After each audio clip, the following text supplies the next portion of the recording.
Right, hello everybody. I've learned a huge amount since I've been here this morning, and I'm really delighted to be amongst so many people that are really keen about gamification, because this has been a bit of a journey I've taken by myself so far, so this is excellent. So, the down one. The down, thank you. Okay, does anyone here have children? Okay, anyone have any close relatives who are children, like nieces, nephews? Excellent. Anyone that used to be a child themselves? Okay, so my question to you before I start is really, how easy do you find it to get children to do what you want when you want them to do it? As a parent, and as some of you as parents will recognize that it can be somewhat challenging sometimes to get children to do what you want. And this is a theme I'm going to return back to partway through the talk, so remind me if I don't. Just a little bit about me. I'm not a sort of forever gamification sort of person. I trained as a product designer originally and started a web development agency when that seemed like a good idea quite a while ago. Ran that for a few years and had a really nice little boutique consultancy doing some online training, some promotional sites. We won some awards. It was all good fun. And at the time, I got married and had some children, which is fantastic. And life was really good. But there came a time where my life changed significantly when my daughter arrived. This is what a typical 15-month-old little girl looks like, for those of you who are not familiar with this species. And what happened is, 15 months old, she was diagnosed with something called cystic fibrosis.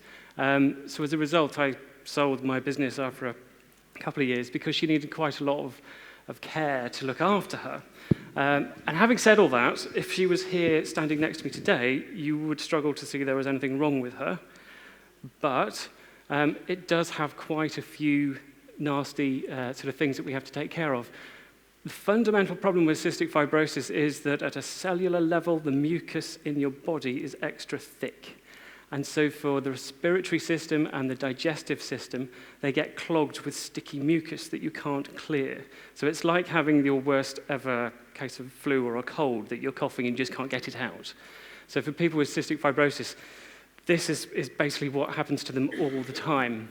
It's a life-shortening condition. It's a genetic inherited disease. I'd never heard of it. I didn't know anybody who had ever had it before. It was a complete shock to us. It requires extensive medication to prevent the long-term permanent lung damage, which is the result of the repeated infections.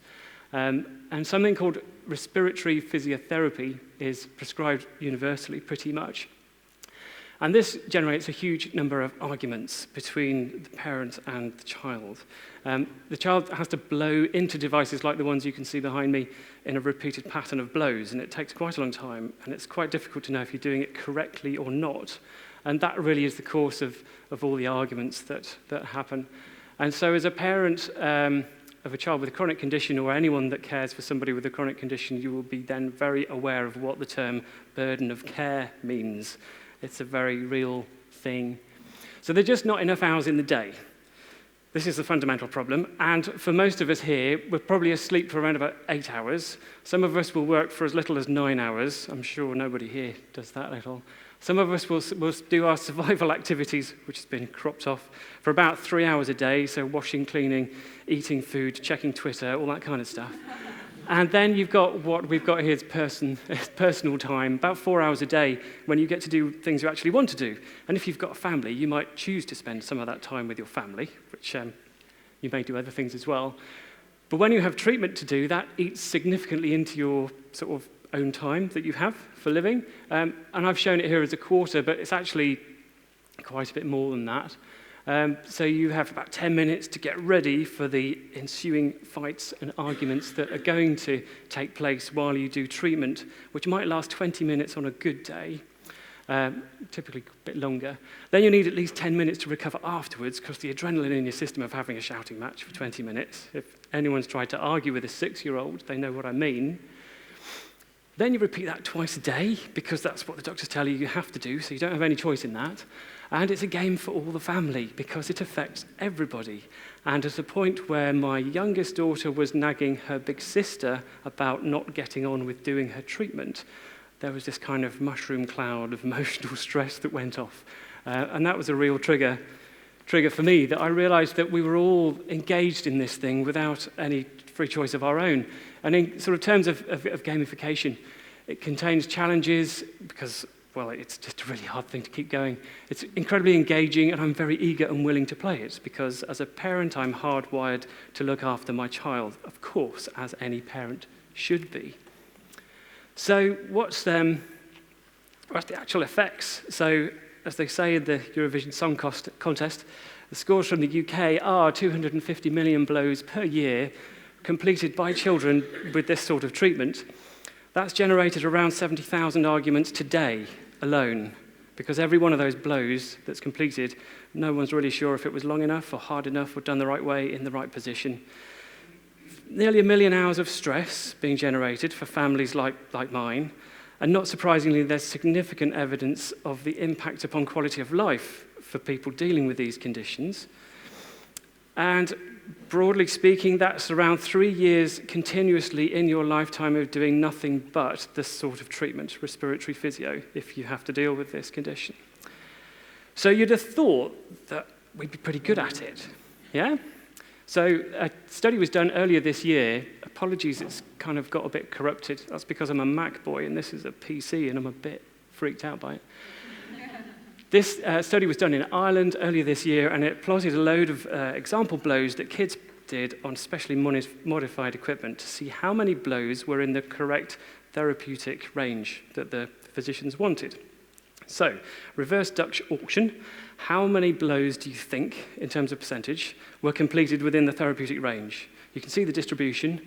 Anybody want to start with a bid? How many blows? 20%. Say again? 20%? Anybody else want to have a bid? 70%. 70%, okay. 5%. 5%.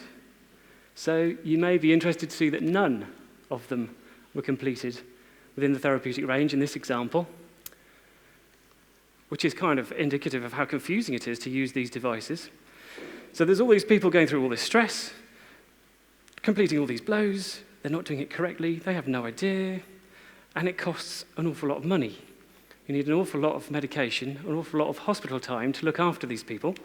So in the UK, £100 million a year for 10,000 patients, and about a fifth of that is prophylactic. So it's preventative medication to try to keep you in good shape, because we don't quite know where the problem is. So the condition is incurable, but because the lungs are such a complex structure, it's difficult to know if there's a bit of infection down here, but this bit's clear or that bit's clear. So what tends to happen is that they just treat it as if there's an infection and we get on with it. So thinking back, the effect of this burden of care, in 2013, my daughter and I set a new personal best. We argued for an hour and a half before primary school, before I would let her leave the house to complete the 90 blows that she had to complete.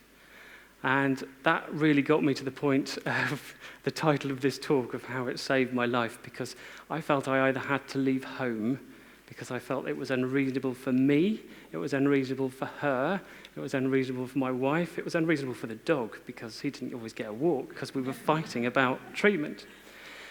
So earlier this year, we were lucky enough to have a little film made about the project that we're doing, and I'd like to show you a bit of that film now, which will just give you an idea from someone else's perspective of what it's like to live with this condition. Oscar is 8 years old. To stay well, he needs to do daily chest physiotherapy. There's a lot to do, day in, day out, the same thing over and over again. My brother, sister and my other brother get to play, and I don't really, because it takes most of my time. Do you feel your friends understand? Not really, no. It's depressing. You know, if I had to do it, I'd rather, if we could swap, I would happily do it. I don't want you to have to go through this. I just want you to have time to yourself and do all the things that other kids do. So in 2013, after I dropped my daughter off at school, having had that huge argument, I felt I couldn't really leave home because that wouldn't be fair on everybody else. So I thought, what can I do to kind of fix this situation? I'm not medical by training at all. So I'm what's termed an expert parent, because when you deal with conditions like this, you learn a lot about it. But I thought to myself, what if this source of conflict and stress and argument was actually a source of fun and entertainment? What would happen if that was the case? So I did some research into what gamification was all about, and really just the basic fundamentals and things that I understood myself from clearly a career in Tetris in the past. But the choice of playing, the satisfaction of overcoming challenges repeatedly, as Roman was just saying before, how you fail and then you want to have another go because it's engrossing and time-consuming and you get into the state of flow, all that good stuff. And it occurred to me, what would happen if you applied that to this form of treatment? So we'd need something that wasn't chronic disease, because that's just rubbish. Nobody wants to deal with that. We needed sort of gamification for good. But really, the most important thing was we were in such a negative space because no one had thought about the end user, the player, if you like. It was all about the therapy and the medicine and the condition. It was nothing about the person. And it's been lovely to speak to people here and have people say, it's so important to talk to the user about stuff, because I feel that's definitely true. So I wanted then to explore and kind of hypothesize what would happen if you did gamify something for the user in terms of treatment. And I came up with this. So starting at the top, if you're positive about doing it, because you're thinking, hey, it's a game, I can play a game, then you want to do it, and then potentially you're willing to do the treatment. But then potentially also because you're engaged, you're doing it with better technique, because the problem is people aren't using good technique. Then potentially you're reducing treatment time, because we were arguing between each blow. And if you just did the blows, life would be so much easier. Can you just do the blows, please? So we've then got reduced treatment time of the whole thing. And then most importantly for this particular group, you may not be aware that people with cystic fibrosis, it's a respiratory condition, they're not allowed to meet anybody else with cystic fibrosis because of the danger of sharing infections. So they're all isolated. They never meet another person in person with cystic fibrosis. So the ability to connect people together through games would be, excuse the pun, a game changer for them.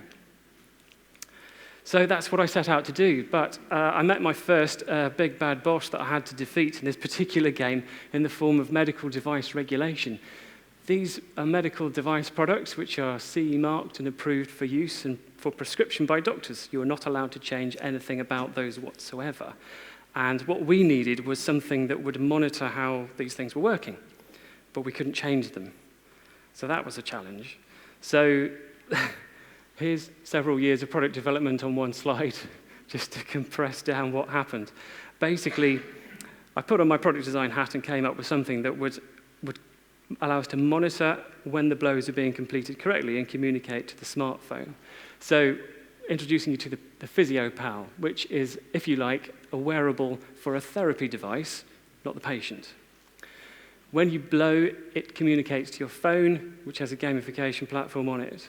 So it knows when you're blowing, and it will respond appropriately to your blowing. So patients just play physio games, and physio becomes fun. It's very straightforward, isn't it? But then we can also collect data for the doctors, because the doctors don't know if anyone's doing their treatment or how well they're doing it at all. They have no idea.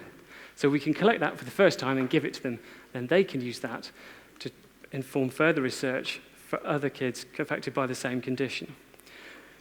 So we now have a piece of hardware that does something, then we need to have an app.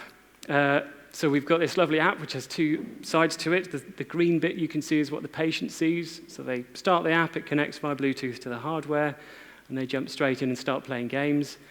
They can change the colors, change the avatars, personalize it for themselves, because then it feels like it belongs to them a bit more. The physiotherapist has a load more options, which you can see on the blue screen, which are sort of grayed out slightly, where they can set up the specific prescription for that individual, which also communicates to the hardware, so that becomes personalized to that individual too. And then there's a bunch of games to play. The games have different characteristics. Now, these are all fairly simple, endless arcade-style games, so it's quite easy to explain to people who aren't aware of what gamification is in lots of levels. But you can blow and shoot things, you can blow and jump up platforms, you can even fly a penguin across the Antarctic and collect stuff on the way. They all have one common feature, which is the progress bar at the top. So as you blow, this bar fills up. And that's all you need to make sure that somebody does the correct technique. It's really simple. As long as they're blowing hard enough, that little bar fills up. So within about 3 or 4 blows, you very quickly get the hang of how you're supposed to be doing this. And if you don't do it right, penguin doesn't get flying anywhere. You're not having any fun, or you're not blowing anything up. If you do consecutive, really good blows, you get blow bonuses. So we've got bonuses for 3, 5, and 10 blows, which are limited within the game. But the more of those you get, then you collect the stars. And then when you collect the stars, you unlock features in the game. So it's all this good stuff. We interrupt your gamification for an important message from your physiotherapist, because you have to do this routine of treatment and change position. So we stop the game deliberately at predefined points that the physiotherapist chooses, and we deliver a message from them, which may be to do some form of airway clearance exercise, like a big deep breath or a huffing or something like that. And then we're starting to connect people together. So sharing high scores is the lovely and very easy way to do that. So you can see where you sit amongst all the other people doing the game. And these are anonymized at the moment because of the clinical trial that's underway at the moment using Playphysio. We're also using the Apple Game Center stuff so that we can track achievements and that you can see where you are in relation to everybody else. So you're no longer feeling like you're the only person that's doing this treatment. And then we also do some ungamification. So we lock the game after your treatment routine is finished. So you can't play anymore until later in the day when it's time to do your next treatment session. Not that it's particularly dangerous or risky, because it's a very low-risk form of treatment, but it also helps build that anticipation. So with younger kids, they're super excited. I want to have another go, which is exactly the sort of reinforcement loop that we want to generate. So I think enough of me talking about this. Let's see what some of the users think. This project is being trialled here at Addenbrooke's Hospital in Cambridge. 12-year-old Edward and his mum Charlotte have come to review his physiotherapy. 2 more blows, then you're done. Go on. All right, Edward, come on, explain how it works then. When I blow, it boosts up the robot thing, and then I've got to tilt the phone side to side for it to move around. And now, are you more likely to do your physiotherapy because you've got a game? It feels like I'm playing a game, and it makes me think that I'm not even doing physio. Physiotherapist Laura Lowndes has been working with the app for 3 months. As a physiotherapist, how has this changed what you do? It means physiotherapy is fun, the children are wanting to do their physio. In the long term, lung health will be improved because they're doing their physio.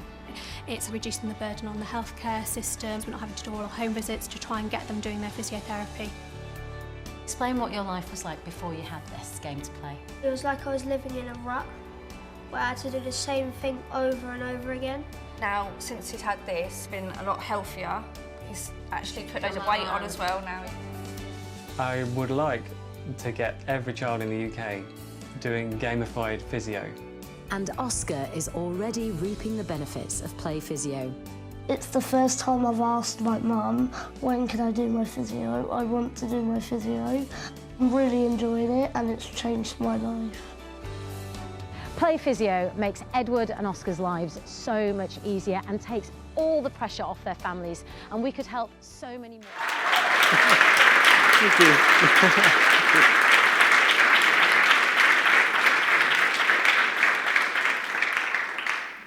So I think I should applaud you as well, because that's the power of gamification in a very simple context, I think. But really quickly, the clinical guesstimate of compliance with physio is 20%-ish. They think that it's being done 20% of the time. We found in the trial that's underway at the moment that 76% of Playphysio users choose to complete their treatment and have fun doing it. Because this is gamification, this is not results, these are achievements that we've unlocked. If I can unlock them, here we are. Everybody's more confident they're doing it correctly. You've seen the children are empowered, that they're choosing when to do their treatment. they're connected to each other with positive attitudes, and the biggest thing is that they're complying with their treatment, and we have evidence to show that they're doing that. So really, that's how gamification saved my life. In the end, I didn't leave home. My daughter's lung scores for respiratory, FEV1, forced expiratory volume, she scores between 95 and 100% predicted. So that's almost normal for someone who has a chronic respiratory condition. We get around 30 days a year off treatment because she does it so much more quickly and we're not fighting over it. She's resilient and empowered to do it when she wants to do it. And so I founded Playphysio as a social venture, which exists for the benefit of the patients themselves rather than a for-profit organisation. And that's what Playphysio is all about. Thank you very much.